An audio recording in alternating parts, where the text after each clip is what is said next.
So what we're going to look at is how do patients interact with each other using patients like me. This is based on a reasonably old study from when Patients Like Me was first set up, and it's focused on ALS, or motor neuron disease. So a quick overview of this disease. It's fatal, so it's not survivable with current treatment. It's very rare, so not very many people have it, fortunately. It involves progressive loss of voluntary motor function, so people will eventually not be able to walk, not be able to stand, not be able to feed themselves, and progressive loss of ability to communicate, swallow, and then breathe. There are a few approved drugs, and the drugs that are approved have relatively limited benefits compared to no treatment at all. Then there are a wide range of drugs that are prescribed to address specific symptoms. They don't actually change the progress of the disease, but they make your current condition more livable. And then people take a wide variety of supplements which are unregulated and for which there's no formal clinical evidence.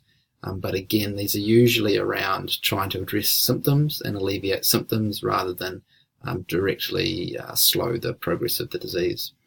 There are a range of assistive technologies that can be used for things like movement, assistance breathing, assistance feeding, so eating tubes, intubation for breathing, and so on. And these are sort of if-when choices for patients and their families that people will likely, with this condition, be alive to the point where they can no longer perform these functions unaided. And the question that families and patients have to grapple with is which of these technologies are worth pursuing, and what's the balance between the imposition of the technology in terms of affecting quality of life. So really, really difficult questions for families to face. Patients Like Me opened their ALS community in 2006. By 2008, it had over 1,500 patients with this condition who were verified as having this condition. Most of these patients were from the United States, but there was a small number sort of spread around the globe. Each member has a personal profile based on their submitted data. There's a whole range of charts and graphs that detail symptoms, progression, medications, and so on. For this community, because it's a degenerative condition that steadily worsens or worsens over time, not necessarily steadily, the key feature that is profiled for this group is a line graph detailing change in function year by year.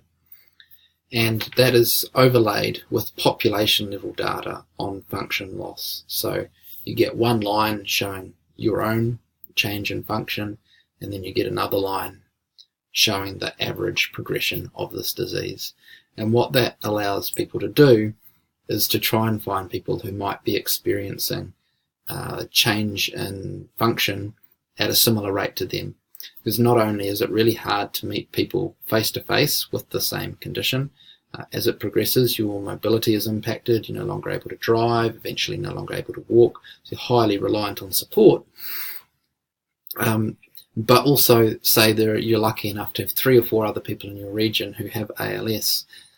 Their experience of symptoms and the rate at which their symptoms are changing, or the degree the disease is progressing, might be radically different to yours. And so trying to be able to identify people with some similarities is really important. So there's a study conducted to look at how information was exchanged between community members. And basically what they did is they tried to pull out data of the sorts of comments that were being posted and identify where there was two-way communication rather than just one-way communication, and in particular where people were using non-generic comments.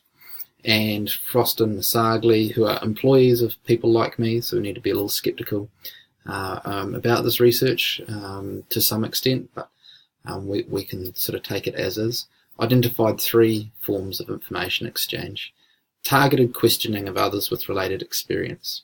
So I see you have started to experience this symptom and are taking this supplement. Can you tell me some more about your experience with this supplement and how well it's working? People offering advice and recommendations. So that's sort of the other way around. It's where the conversation is initiated by someone saying, I see that you've just been diagnosed. I was diagnosed 3 months ago. This is what I went through. Or I see you've just started taking this supplementary medication. I've been taking it for 6 months. This has been my experience of it. And then forming and solidifying relationships, which is very much around, it's nice to have met you. It would be good if we could catch up more regularly. And often that would take the relationship. So the relationship might be formed on Patients Like Me, and then they might email, arrange to meet face-to-face in the real world, and so on. All right, so that is the exchange of information. The next section, we'll look at some patient-reported benefits from using Patients Like Me. This will be based on a wider set of community groups than just ALS.